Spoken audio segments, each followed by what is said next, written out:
Friends, আজকে আমি যে অ্যাপ্লিকেশনটা আপনাদের কাছে প্রেস করছি তো সেটা হলো আপনার পরিবারের কেউ যদি অঙ্গনওয়াড়ি হেল্পার চাকরি করে, তিনি যদি কোনো কারণে মারা যান বা পাড়ার কোনো অঙ্গনওয়াড়ি হেল্পার কর্মী যদি মারা যান, তাহলে সেই হেল্পার কর্মীর জন্য অ্যাপ্লিকেশন যদি করতে চান তাহলে সিডিপি অফিসে এইভাবে অ্যাপ্লিকেশন লিখে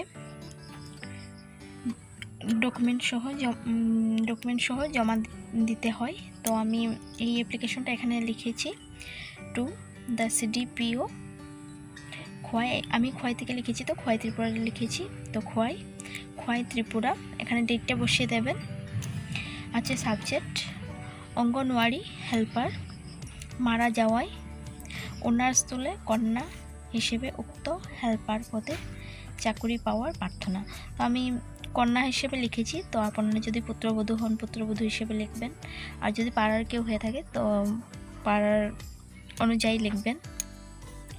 তো তারপর হচ্ছে এখানে প্রার্থনাকারী শ্রীমতী, তো এখানে আপনি আপনার নামটা দেবেন। এখানে হচ্ছে স্বামী, আপনার স্বামীর নামটা এখানে দেবেন। আর হচ্ছে সাং বলতে অ্যাড্রেস, এখানে সাংটা লিখে দেবেন। আর এখানে হচ্ছে পোস্ট অফিস, আপনার যে পোস্ট অফিস সেই পোস্ট অফিসটা এখানে লিখে দেবেন। আর হচ্ছে থানা, আপনার যে থানা সেই থানাটা লিখবেন। এখানে হচ্ছে জেলাটা লিখবেন। আর হচ্ছে মহাশয় অধীনে সবিনয় নিবেদন, এই যে আমি উপযুক্ত ঠিকানায় স্থায়ীভাবে বসবাসরত একজন গরিব ভারতীয় নাগরিক দাঁড়ি।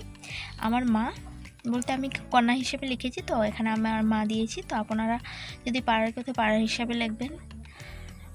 তো আমার মা, এখানে যিনি মারা গিয়েছেন ওনার নামটা হবে, তো ওনার নামটা এখানে বসিয়ে দিতে হবে। আর ওনার যে স্বামীটার নামটা এখানে বসিয়ে দিতে হবে। আর এখানে হচ্ছে ঠিকানা, যে অঙ্গনাদি কেন্দ্রের হেল্পার কর্মী মারা গিয়েছেন, তো সেই অঙ্গনারী কেন্দ্রের নামটা এখানে হবে।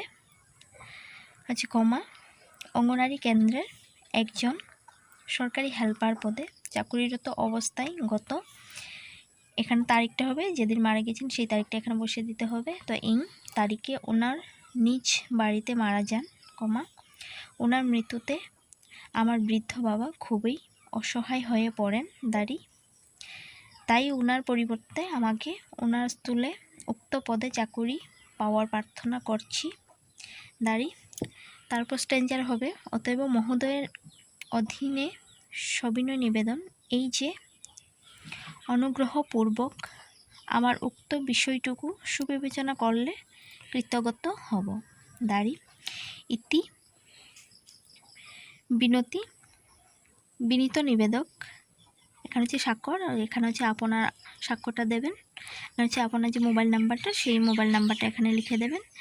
ভিডিওটি যদি ভালো লাগে লাইক কমেন্ট শেয়ার করবেন, আমার ভিডিও পেতে সাবস্ক্রাইব করবেন আর বেল আইকন অন করে রাখবেন।